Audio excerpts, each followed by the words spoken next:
Ipinanawagan sa isang liham ng ilang student leader sa Commission on Elections so COMELEC. Kahapon po ang pagbabasura sa isinampang disqualification law o case laban sa Kabataan Party List.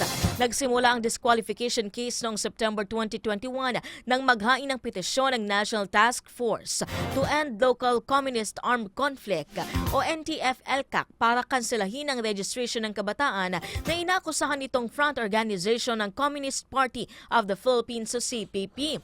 Mariin naman itong itinanggi ng kabataan. Pinirmahan ng 15 youth representatives ang liham kasama ang panawagang huwag tanggalin ang tangi nitong representasyon sa Kongreso. Ang mga peking partido at political dynasties na gumagawa ng monopolya sa pamahalaan ang dapat na alisin. Pahayag naman ni Brel Lacerna ng Kabataan Tayo ang Pag-asa, ang paggamit ng gawa-gawang kaso ng NTF-ELCAC laban sa partido ay pambabasto sa sistema ng halalan, pati na sa mga kabataang nagnanais ng makabagong politika.